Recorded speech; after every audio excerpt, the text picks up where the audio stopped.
27 de maio. Café com Deus Pai. Processos de amadurecimento. Quando eu era menino, falava como menino, pensava como menino e raciocinava como menino. Quando me tornei homem, deixei para trás as coisas de menino. 1 Coríntios, capítulo 13, versículo 11.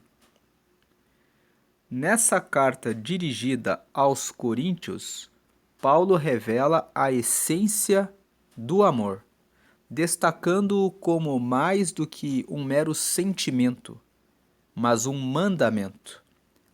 Ele nos guia para a compreensão de que viver esse amor requer foco, uma direção clara em meio às demandas da vida. Conforme o tempo passa e olhamos para trás, percebemos quanto amadurecemos. Decisões que hoje tomaríamos de maneira diferente, posicionamentos que já mudaram completamente, enfim. Esse é um processo natural e positivo na vida, sinal de que não estamos estagnados, mas em constante evolução. Em nosso relacionamento com Deus, não é diferente. Conforme nos dedicamos, aprendemos a ouvir e discernir cada vez mais a voz do Pai, tornando-nos mais assertivos e maduros.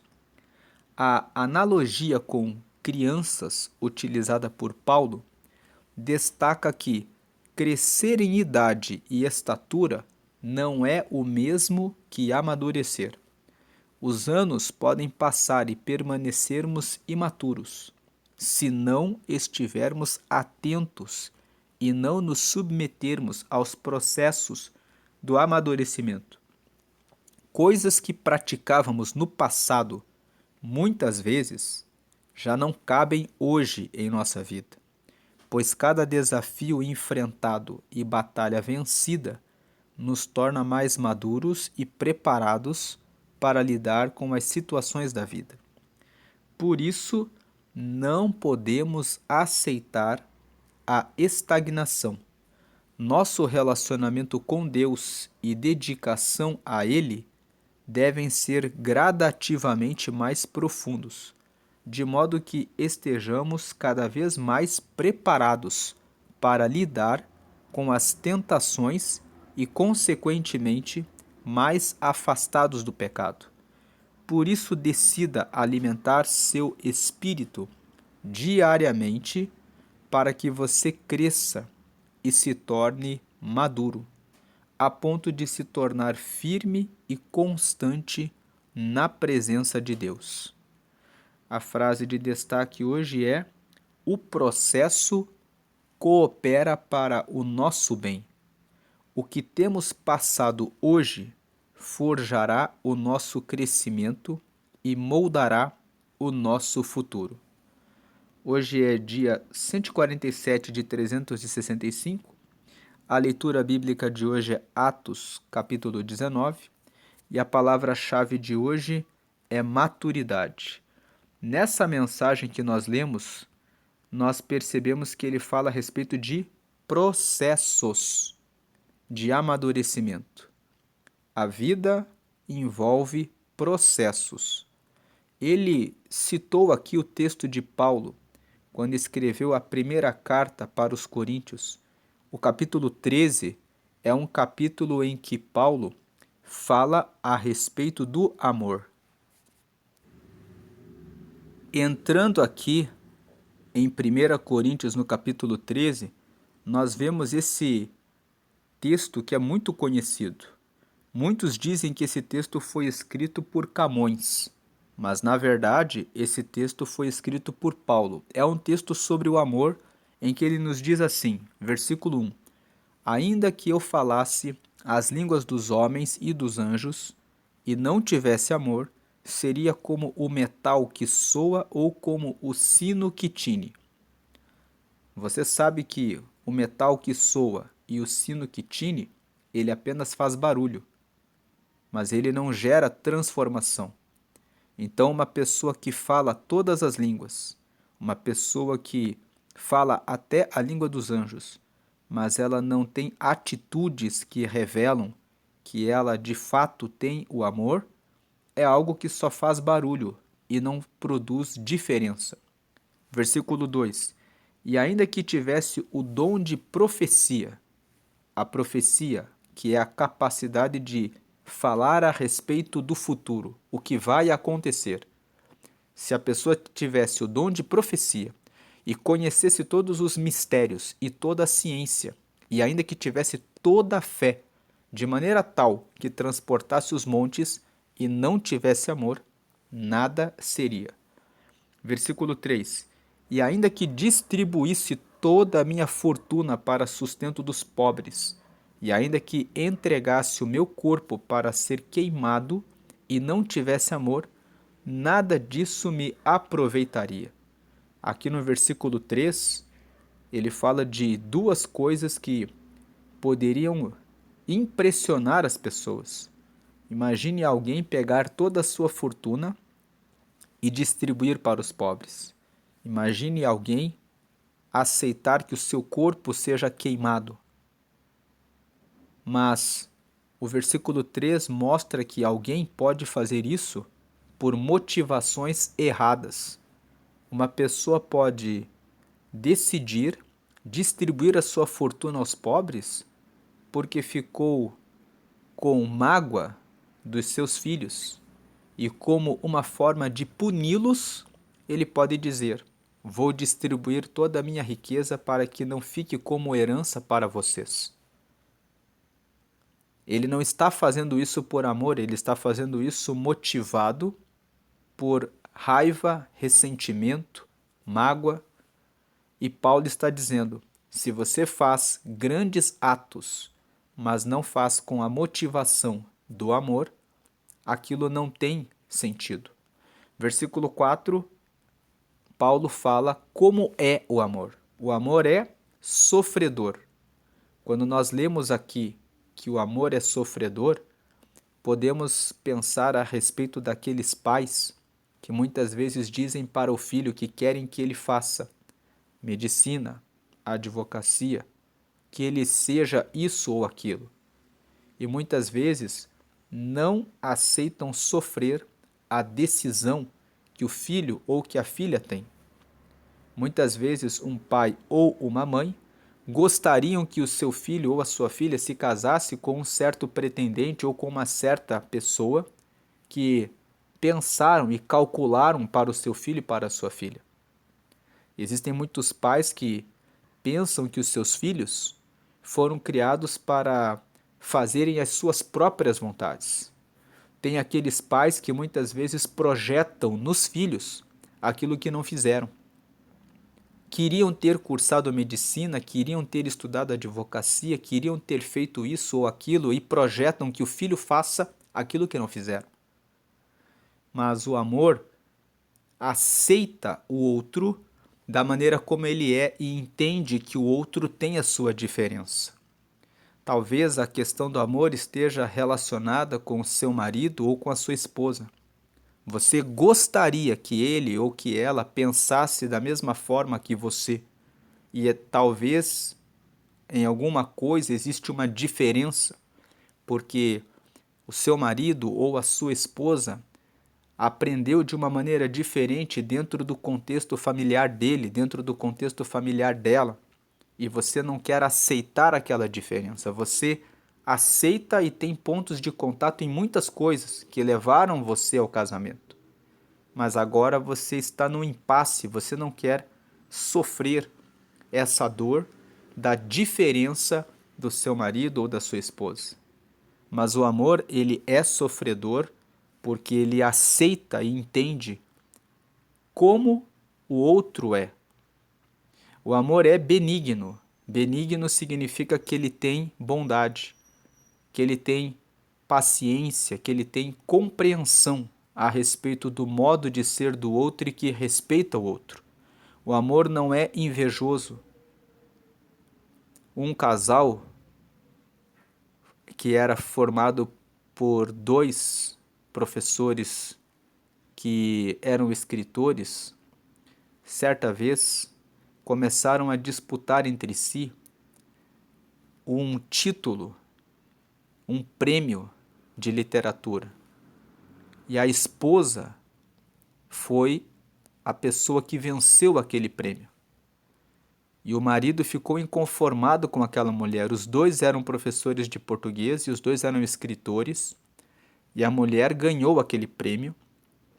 E depois que a mulher ganhou aquele prêmio, aquele marido ficou inquieto, insatisfeito e começou a dizer: como que você ganhou esse prêmio? Poderia ser uma outra pessoa, mas não você.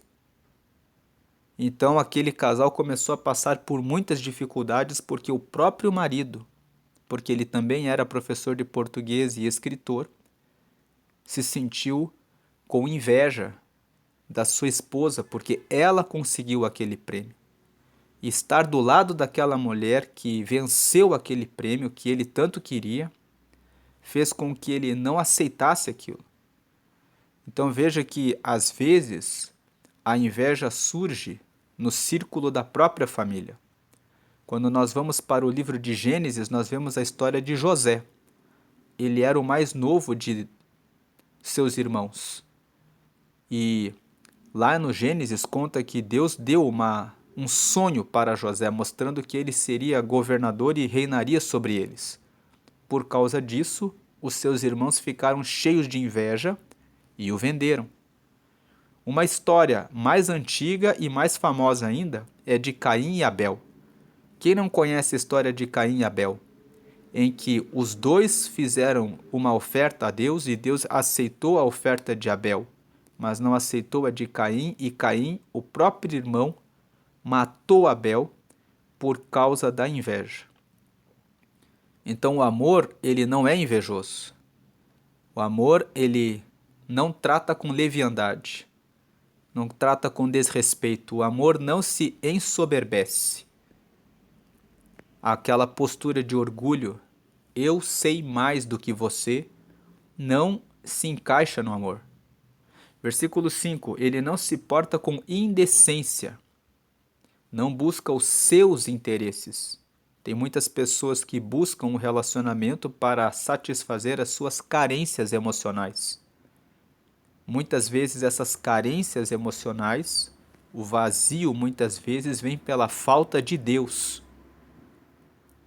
Se a pessoa busca a Deus, ela tem a sua satisfação no seu espírito, ela consegue organizar os seus pensamentos e palavras, e os pensamentos geram palavras que geram ações, atitudes, que geram transformação na vida da pessoa. Não é à toa que Paulo escreveu aos Romanos, no capítulo 12, no versículo 1, que eu rogo que vocês transformem o vosso entendimento, que vocês sejam transformados no vosso pensamento.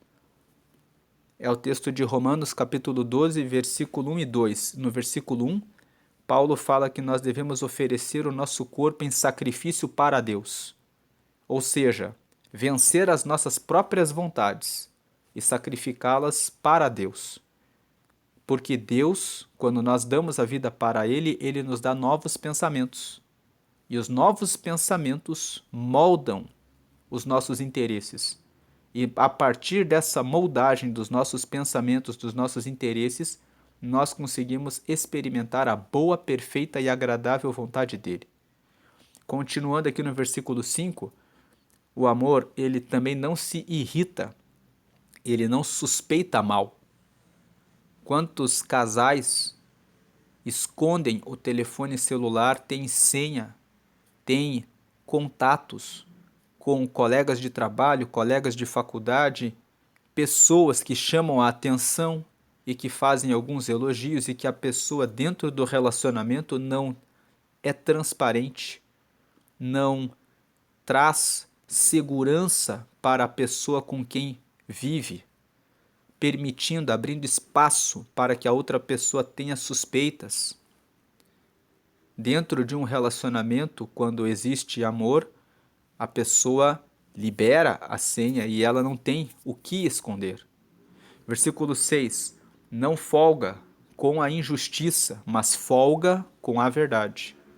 Versículo 7: Tudo sofre, tudo crê, tudo espera e tudo suporta. Tudo sofre significa entende as dificuldades, os limites, os problemas do outro e age com a paciência, age com tolerância, age com respeito, age entendendo que existe um processo de crescer junto, de aprender junto, de fazer adaptações, de fazer concessões, de encontrar caminhos aonde existem barreiras. Tudo crê, acredita que o outro pode mudar, acredita que o outro pode crescer, que o outro pode avançar, que o outro pode vencer aquela barreira, acredita que é possível fazer algo diferente, de maneira inovadora, criativa, para passar por cima do desafio. Tudo espera, tem paciência e tudo suporta. Suporta o processo. Quando Paulo fala no texto que nós lemos que quando ele era menino, ele agia como menino, as crianças querem as coisas para agora, se não recebem o que querem, ficam birrentas, mas aquele que ama, ele suporta o processo. Versículo 8: o amor nunca falha. De fato, quando essas atitudes que Paulo fala aqui nessa carta são tomadas, o amor não falha. Mas havendo profecias, serão aniquiladas. Então as pessoas podem ficar impressionadas com alguém que tem o dom de falar com Deus e trazer as revelações a respeito do que vai acontecer, mas as profecias vão ser aniquiladas. Havendo línguas, elas cessarão. Havendo ciência, desaparecerá. Paulo está falando que Deus colocará um ponto final no futuro, em algum momento, e essas coisas que existem atualmente na Terra, elas vão deixar de existir. Mas o amor vai continuar existindo. A essência de Deus é o amor. No versículo 9, porque em parte conhecemos e em parte profetizamos. Em outras palavras, nós conhecemos as coisas dessa vida apenas por partes. Você conhece o seu marido, você conhece a sua esposa, você conhece os seus filhos, você conhece os seus pais, os seus colegas de trabalho, as pessoas, apenas em parte. Nós não temos onisciência, a capacidade de saber os pensamentos do outro. Nós conhecemos as coisas que estão à nossa volta em partes. E em parte profetizamos, em parte nós declaramos, vai acontecer assim, ou vai acontecer dessa forma. Nós fazemos declarações a respeito do futuro, daquilo que nós queremos. Mas sobre o futuro nós não temos o domínio, nós não temos o controle. O que o versículo 9 está dizendo é que nós vivemos aqui nessa terra e algumas coisas nós sabemos, sobre essas nós temos controle, nós temos domínio, nós podemos tomar decisões do que vamos fazer sobre isso. E em parte nós declaramos, nós vamos dizendo, vamos tomar esse rumo, essa direção. Versículo 10. Mas, quando vier o que é perfeito, então o que o é, em parte, será aniquilado. Nós estamos vivendo num processo. Quando chegar o que é perfeito, quando Deus vier e voltar, então aquilo que essa limitação de conhecermos apenas em parte, tudo isso será aniquilado. Aí vem o versículo que nós lemos no devocional. Quando eu era menino, eu falava como menino, eu sentia como menino, eu discorria como menino, mas logo que cheguei a ser homem, acabei com as coisas de menino. Então, nesse texto, nós vemos que Paulo descreve o amor e dessa leitura que fizemos, vemos que o amor, ele é decisão.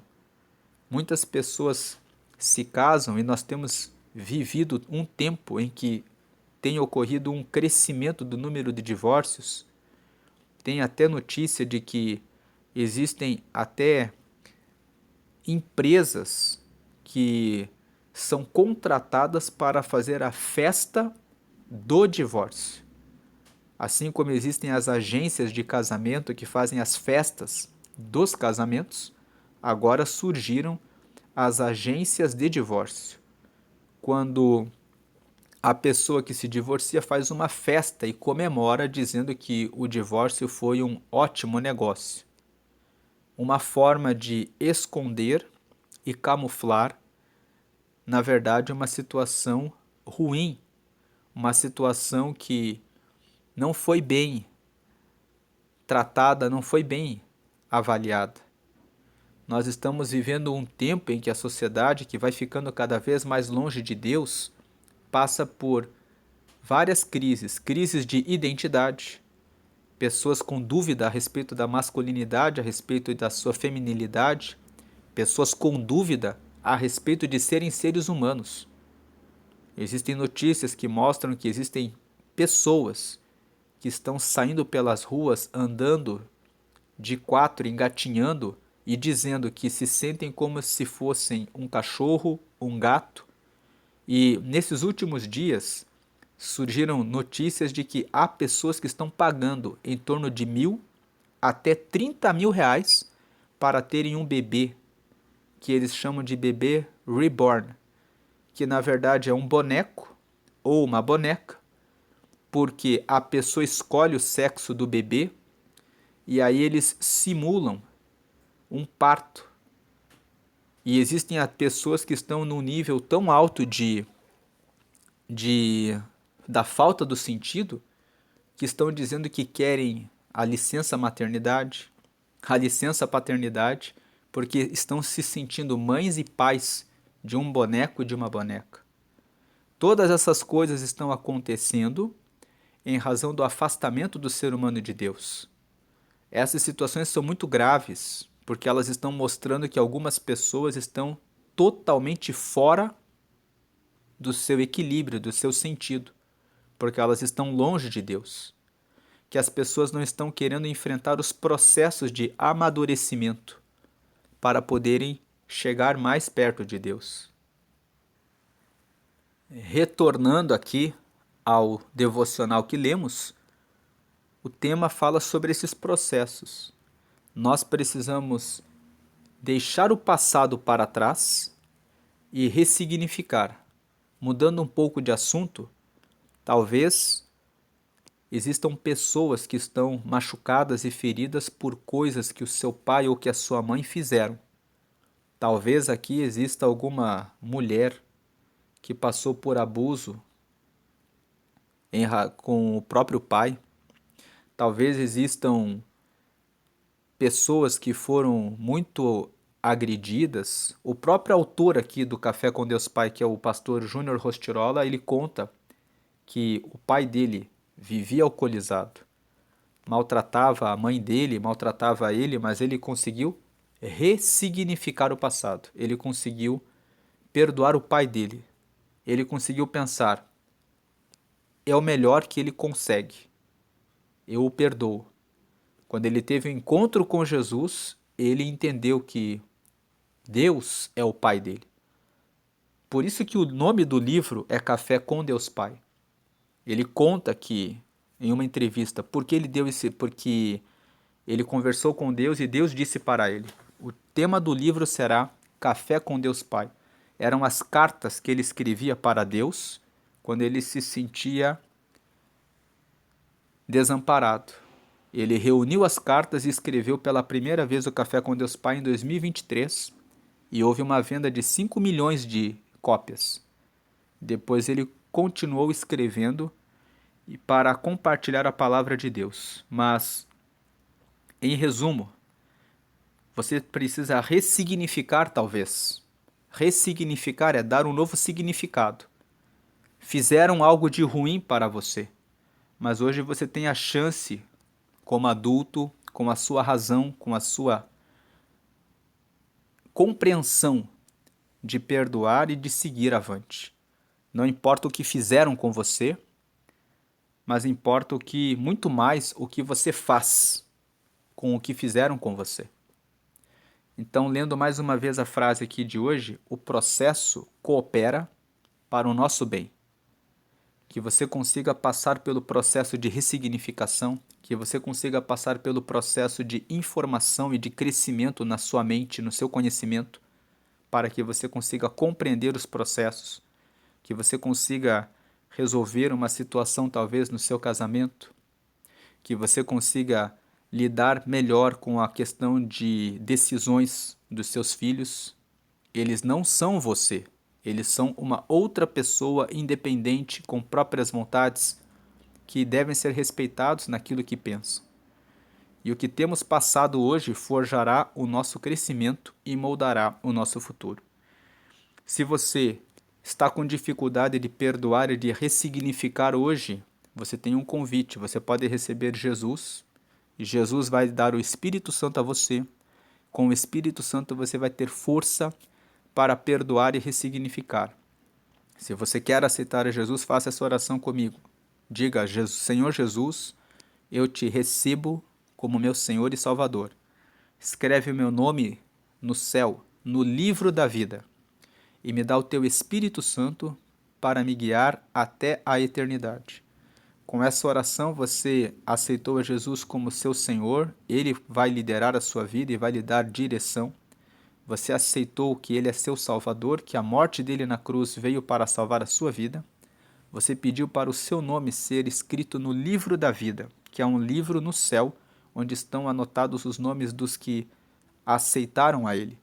E você pediu para ter o Espírito Santo, que é o próprio Espírito de Deus que habita naqueles que recebem Jesus, para dar orientação no dia a dia, no que fazer.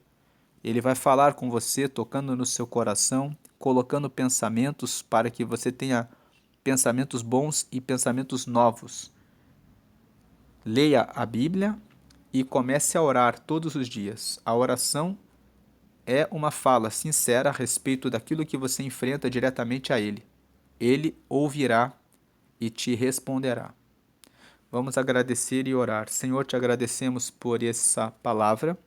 Te pedimos que o Senhor venha nos ajudar a amadurecer, que venhamos passar por cima das tribulações e dificuldades, ajuda aqueles que precisam ressignificar algum trauma, algum abuso, algum problema pelo qual passaram na sua infância, na sua adolescência, ou talvez com algum colega de trabalho, com algum sócio que acabou trazendo algum prejuízo, que todos consigam ressignificar isso e avançar, que possam pegar essas lições para que possam ter crescimento.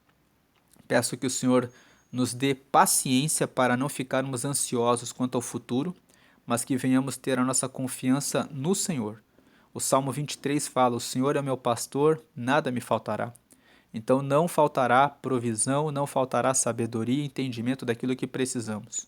E o Salmo 90, no versículo 12, diz: ensina-me, Senhor, a contar os meus dias, de modo que alcance um coração sábio.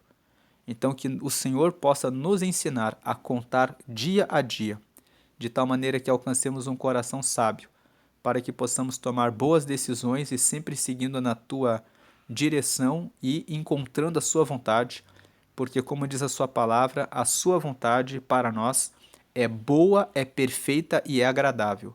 E como diz lá em Isaías 55, no versículo 8 e 9, os teus pensamentos são maiores, são melhores do que os nossos, e os caminhos do Senhor, os pensamentos do Senhor são mais altos do que os nossos, e os caminhos do Senhor são melhores do que os nossos.